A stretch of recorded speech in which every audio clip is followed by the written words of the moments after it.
நம்ம சேனல்லேருந்து தொடர்ந்தாப்பில் நீங்கள் வீடியோக்களை பார்க்க நினச்சிக்கிறது இதுவரை நம்ம சேனலை சப்ஸ்கிரைப் பண்ணுங்கள் கீழே பெல் சிம்பிள் இருக்கும் அதையும் கிளிக் பண்ணுங்க. சரி வாங்க நம்ம வீடியோக்குள்ளே போகலாம். வணக்கம் நண்பர்களே. ஒரு இளஞ்சோடியருக்கு திருமணமாகி 5 ஆண்டுகளாக குழந்தை பாக்கியமே இல்லை. அதனால் அவர்கள் மிகவும் வருத்தத்தில் இருந்தனர். ஒரு நாள் அழகிய நாய்க்குட்டியை வாங்கி வந்தனர் அந்த தம்பதிகள். அதை தங்கள் மகன் போல வளர்க்கவும் ஆரம்பித்தனர் அந்த தம்பதிகள். அந்த நாய்க்குட்டியும் அவர்களுடன் விளையாடி மகிழ்ந்தது. ஒரு முறை திருடன் அவர்கள் வீட்டிற்கு வந்தபோது தன்னுடைய எஜமானருக்கு விசுவாசமாக நடந்து கொள்ள தன் உயிரையும் பொருட்படுத்தாமல் அவர்களை விட்டு விரட்டியது அந்த நாய்க்குட்டி. நாட்கள் உருண்டோடின. அந்த குட்டினை நல்ல பெரிய நாயாக வளர்ந்தது.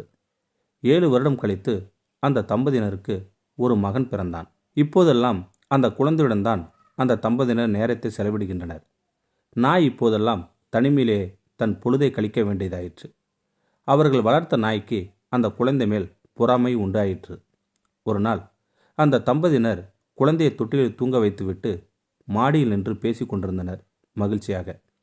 சிறிது நேரம் கழித்து நாயின் சத்தம் கேட்டதும் மேலே இருந்து இறங்கி ஓடி வந்தனர் அந்த தம்பதியினர். படி அருகில் நாய் வாயில் இரத்தக்கரையுடன் நின்று கொண்டிருந்தது. இதை பார்த்ததும் அதன் எஜமானர் ஓடிச் சென்று துப்பாக்கி எடுத்து வந்து நாயை சுட்டு வீழ்த்தினார் கோபத்தோடு. பிறகு வீட்டின் உள்ளே சென்று பார்த்த அந்த தம்பதியினர் அவர்களுக்கு ஒரே அதிர்ச்சியாக இருந்தது. குழந்தையின் அருகில் நல்ல பாம்பு 2 துண்டுகளாக கிடந்தது.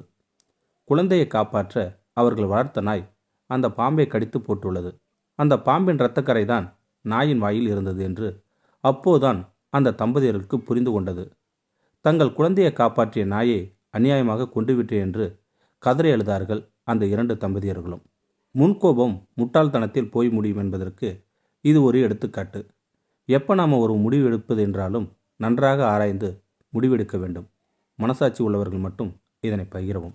இந்த வீடியோ பற்றி கருத்தை கீழே இருக்கிற கமெண்ட் செக்ஷன் சொல்லுங்கள். அப்படியே நம்மளுடைய சேனலை சப்ஸ்கிரைப் பண்ணுங்கள். சப்ஸ்கிரைப் பண்ணிங்க கீழே பெல் சிம்பல் இருக்கும் அதையும் கிளிக் பண்ணிங்க. தேங்க்யூ ஃபார் வாட்சிங்.